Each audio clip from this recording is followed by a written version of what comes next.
Realmente uma bela apresentação que envolve concentração e equilíbrio. Equilíbrio é uma das condições em física que está presente nas mais diversas atividades humanas, desde construções como prédios, pontes, casas, etc., até a construção de diversos tipos de máquinas, entre outras situações. E é sobre isso que a gente vai falar na aula de agora. Equilíbrio. Aproveite o finalzinho e vamos trabalhar.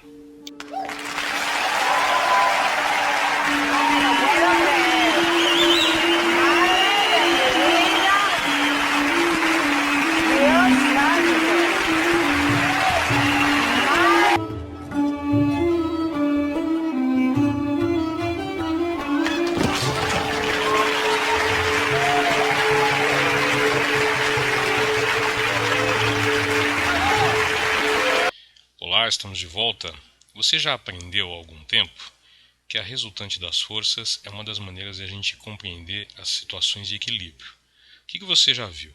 Que quando a resultante das forças é igual a zero, a velocidade do corpo permanece constante, correto? E a velocidade constante significa basicamente duas possibilidades. Ou essa velocidade é igual a zero e o corpo está em repouso, tá? Ou então essa velocidade é diferente de zero, mas ela é constante, vetorialmente constante, ou seja, sua intensidade é constante, sua direção é constante e o seu sentido é constante, o que significa que o movimento possível aqui que obedece a essa condição é o retilíneo uniforme, ok?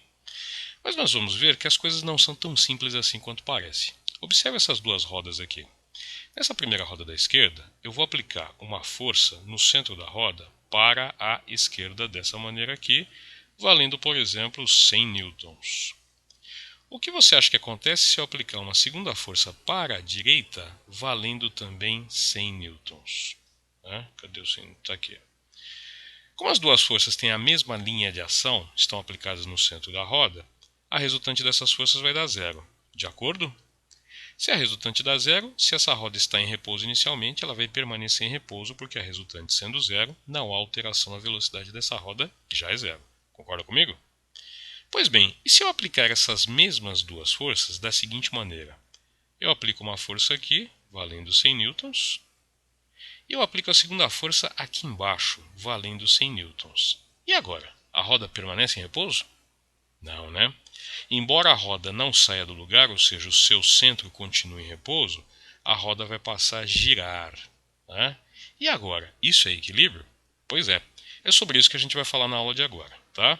Então, primeiro vamos estudar as situações onde as forças realmente geram resultantes nulas e a gente consegue o equilíbrio que a gente já conhece.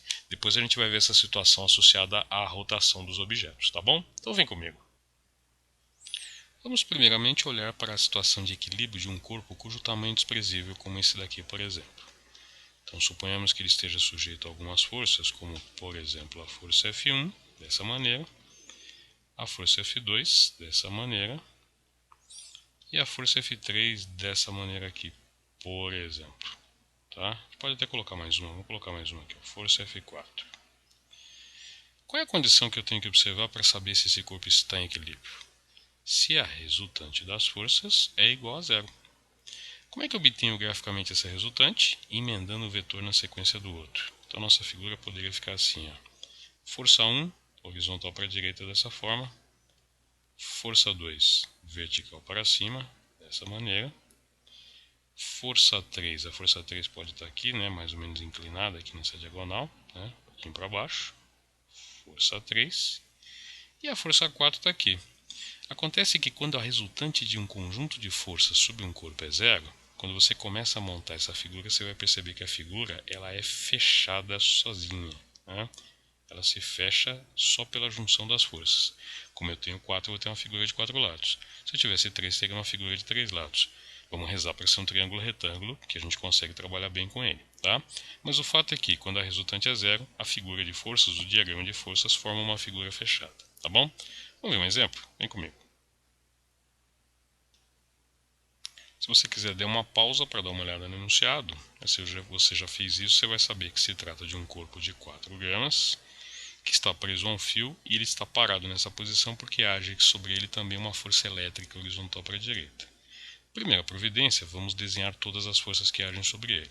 Então se aqui eu tenho o corpo, Nós já sabemos que existe a força elétrica horizontal para a direita. O que mais que nós temos? O peso vertical para baixo. Existe o contato aqui com o fio, então existe uma força de tração inclinada dessa maneira aqui, formando 37 graus com a vertical. Não tem mais nenhuma força, mas é equilíbrio? O exercício diz que sim, que o corpo atinge o equilíbrio. Portanto, a resultante dessas três forças é zero. Ou seja, se eu emendar uma força na outra, eu vou obter uma figura fechada. Como são três forças, é um triângulo. Então vamos desenhar o triângulo aqui embaixo, tá? Nós temos um lado vertical, um lado horizontal e um lado inclinado. Reconheceu quem é quem? Então vem comigo, ó. Na vertical nós temos o peso, vertical para baixo, tá? Tá aqui o peso. Na horizontal para a direita, a gente tem a força elétrica, aqui. E aqui na diagonal, que eu vou manter em vermelho, nós temos a tração, ok? E esse ângulo aqui com a vertical vale 37 graus, como o próprio exercício já disse. O peso, a gente conhece a massa, então o peso é conhecido. Quem é o peso? M vezes G. A massa é 4 vezes 10 a menos 3 kg, que está em grama. O peso G que é 10, então o peso vale 4 vezes 10 a menos 2 newtons, ok? Bom, nesse triângulo eu conheço o peso. O peso é o cateto adjacente a 37 graus. A tração e a força elétrica são os outros lados desse triângulo retângulo, que são a tração e a hipotenusa, e a força elétrica é o cateto oposto. Se eu escrever seno de θ, portanto, eu consigo relacionar essas medidas. Quem é o seno de θ? É o cateto oposto, que é a força elétrica, dividido pela hipotenusa, que é a tração. Se eu escrever o cosseno de θ, eu vou ter o quê? O cosseno de θ é o cateto adjacente, que é o peso, dividido pela hipotenusa, que é a tração. Acontece, deixa eu melhorar isso aqui que ficou péssimo, né? Acontece que o peso eu conheço, a tração não. O cosseno de θ sim, então vamos começar por essa relação de baixo. Quem é o cosseno de θ? O cosseno de θ é 0,8.